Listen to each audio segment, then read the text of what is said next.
반갑습니다. 오늘은 소율이문답 98문의 내용을 가지고 35번째 기도에 대해서 한번 살펴보도록 하겠습니다. 98문을 읽겠습니다. 기도란 무엇인가? 기도는 그리스도의 이름으로 우리의 기원을 하나님께 구하고 그의 뜻에 합당한 것을 간구하여 죄를 자복하며 그의 자비하신 모든 은혜를 감사하는 것이다.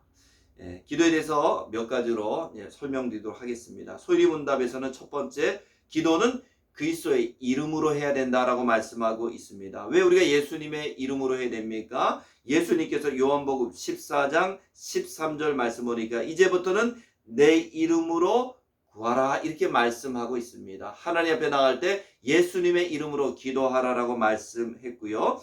요한복음 14장 24절 말씀 보니까 예수님의 이름으로 구하면 기도의 응답을 받게 될 것이다 라고 또 약속하고 있습니다. 인간은 죄를 졌기 때문에 하나님 앞에 나갈 수 없지만 우리 예수님, 중보자이신 예수님을 힘입어서 우리는 나갈 수 있습니다. 그래서 요한복음 14장 6절에도 예수님은 길이요 진리요 생명이니 나로 말미암지 않고는 아버지께로 올 자가 없느니라. 하나님께 나가기 위해서는 우리 예수님의 이름을 의지해서 나갈 수밖에 없는 것을 기억하시기 바랍니다. 두 번째로 누구에게 구해야 됩니까? 카톨릭에서는 마리아에게도 기도하고 성인에게도 기도합니다. 그러나 소율이문답에는 우리의 기원을 하나님께만 구해야 된다. 마리아에게 기도하고 성인에게 기도하고 그렇게 기도하는 것이 아니고 하나님 앞에만 기도해야 된다라고 말씀하고 있습니다. 그래서 우리의 기원을 하나님께 아뢰고, 기원이란 말은 다른 말로 하면 바램이라고 말할 수 있습니다. 우리의 바램, 우리의 소원을 하나님께만 구해야 된다. 왜 우리는 하나님께만 기도해야 됩니까? 대리문답 179문 보면 왜 기도는 하나님께 해야 되는가에 대한 또 설명이 있는데, 첫 번째는 하나님만이 우리의 사람의 소원을 들어줄 수 있습니다.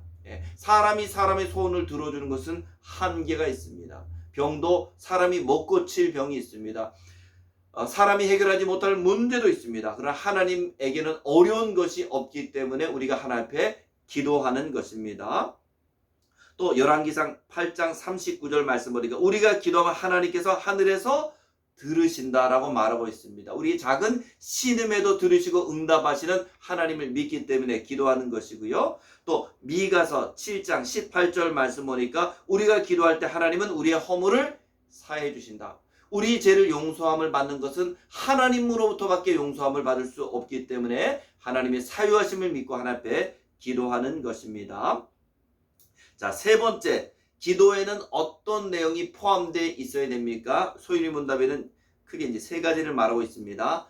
간구하며, 두 번째는 자복하며, 세 번째는 감사하는 것이다. 첫 번째는 간구해야 된다는 것입니다. 간구라는 것은 우리의 필요를 아뢰는 것입니다. 모세도 광야에 있을 때 물이 없고, 그리고 먹을 것이 없고, 그리고 또 쓴물이 있을 때, 어려울 때마다 그의 모든 바램을, 필요를 기도했는데, 우리의 필요를 기도하는 것이, 간구하는 것이 기도입니다. 그러나 이 소율이문답 보면 그의 뜻에 합당한 것을 간구해야 된다. 내 마음으로 기도하고 내 욕심으로 기도하고 내 뜻을 따라 기도하는 것이 아니고 하나님의 뜻을 따라 기도해야 된다 말씀하고 있습니다. 그래서 로또를 위해서 그렇게 기도를 많이 해도 응답 못 받는 이유가 무엇입니까? 내 욕심으로 기도하기 때문이고 내 정욕을 위해서 기도하기 때문입니다. 예수님도 겟세마네 동산에서 기도하신 다음에 이 잔을 내게서 옮기시옵소서 기도하는 마지막 기도는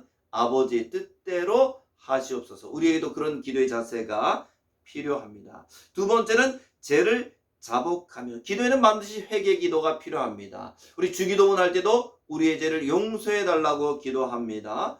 브라이언 방 목사님은 기도의 절반 이상이 회개 기도라 했는데 저도 그렇게까지는 회개를 철저하게 하지 못합니다. 그러나 우리의 기도 가운데 반드시 구하고 떼쓰고 달라는 기도만 있는 것이 아니고 우리 자신을 돌아보면서 회개하고 나가는 것이 필요하고요. 세 번째는 모든 은혜에 감사한 것이다. 우리는 달라고 할 때만 많이 있지 하나님이 주신 은혜에 감사한 것은, 감사를 고백하는 것은 인색할 때가 많이 있습니다. 그래서 기도에는 감사가 포함되어 있어야 된다 말씀하고 있습니다. 제가 생각할 때는 가장 좋은 기도의 순서는 첫 번째는 감사와 찬양으로 시작하고, 두 번째는 자신을 돌아보며 회개하고, 세 번째는 자신을 위해 기도하고, 네 번째는 중보기도, 교회와 또 가족과 또 이웃을 위해 기도하는 기도를 하고, 다섯 번째 예수님의 이름으로 마무리하는 그 기도, 가장 성경적인 기도라고 생각이 됩니다. 자, 네 번째, 누구를 위해서 기도해야 되는가? 대우리 문답 183문에 보면은 누구를 위해서 기도해야 되는지 자세히 나와 있습니다. 제가 한번 읽겠습니다. 대우리 문답입니다. 183문. 우리는 땅에 있는 모든 그리스도의 교회를 위하여 기도하여 하고, 공직자들과 목사들을 위해 기도하여 하고, 우리 자신들과 형제들을 위하여, 아니 원수를 위해서도 기도해야 할 뿐 아니라 살아있는 모든 사람과 앞으로 살게 될 모든 사람을 위해서 기도해야 한다. 그러나 죽은 자를 위하여서나 죽음에 이르는 죄를 범한 것으로 알려진 사람들 위해서는 기도해서는 안 된다. 우리가 기도해야 될 대상은 구체적으로 나열하고 있습니다. 첫 번째는 교회를 위해서 기도해야 된다라고 말하고 있습니다. 가장 첫 번째 할 기도는 교회를 위해서, 섬기는 교회를 위한 기도이고요. 두 번째는 목사들을 위해서, 섬기는 목회자를 위해서 기도해야 됩니다. 목회자도 성도를 위해서, 성도도 목회자를 위해서 기도하는 것이 필요합니다. 다 부족한 사람이기 때문입니다. 세 번째는 공직자들을 위해서 기도하라. 디모데전서 2장 2절 말씀 보니까 임금들과 높은 지위에 있는 사람을 위해서 기도해야 됩니다.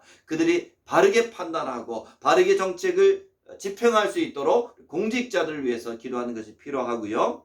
네 번째는 자기 자신을 위해서, 나를 위한 기도도 필요합니다. 또 형제들을 위해서, 또 모든 사람을 위해서 기도해야 됩니다. 그러나 기도해서 안 되는 사람은 누구입니까? 기도해서 안 된 사람은 죽은 자를 위해서. 카톨릭은 죽은 자를 위해서도 기도하지 않고, 우린 죽을 자를 위해서 기도하지 않고요. 그리고 또 앞으로 살게 된 모든 사람, 그러니까 후손을 위해서도, 다음 세대를 위해서도 기도해야 된다고 말씀하고 있습니다. 자, 마지막 다섯 번째, 기도는 어떻게 해야 됩니까? 대우리 문답에는 이렇게 말하고 있습니다. 우리는 하나님의 위대하심에 대해서 경외심을 가지고 기도해야 하며, 우리 자신이 무가치하고 가난한 죄인임을 깊이 인식하며 기도해야 하며, 또 회개하고 감사의 벅찬 마음으로 기도하며, 이해와 믿음을 가지고 진지하게 열정적으로 사랑과 참을성을 가지고 하나님을 바라보면서 그분의 뜻에 겸손히 순종하는 마음으로 기도해야 한다. 이렇게 말하고 있습니다. 쉽게 말씀드리면 기도해야 할 때는 하나님을 경외하는 마음으로 기도해야 되고, 두 번째는 겸손한 마음으로 기도해야 되고, 세 번째는 회개하는 가운데 기도하고, 네 번째는 감사함으로 기도하고, 다섯 번째는 믿음을 가지고 기도하고, 여섯 번째는 진지하게 진실하게 기도해야 되고, 일곱 번째는 열정적으로 뜨겁게 기도해야 되고, 여덟 번째는 참을성을 가지고 인내함으로 기도해야 되고, 아홉 번째는 하나님을 바라보고 의지하면서 기도해야 되고, 열 번째는 순종할 뜻을 가지고 기도해야 된다라고 말하고 있습니다. 오늘은 기도에 대해서 살펴봤는데, 기도에 대해서 우리 많이 아는 것도 필요하지만 더 중요한 것은 기도를 실천하는 것입니다. 여러분, 기도를 실천해서 기도의 사람이 되기를 주님의 이름으로 축복합니다. 다음에 뵙겠습니다.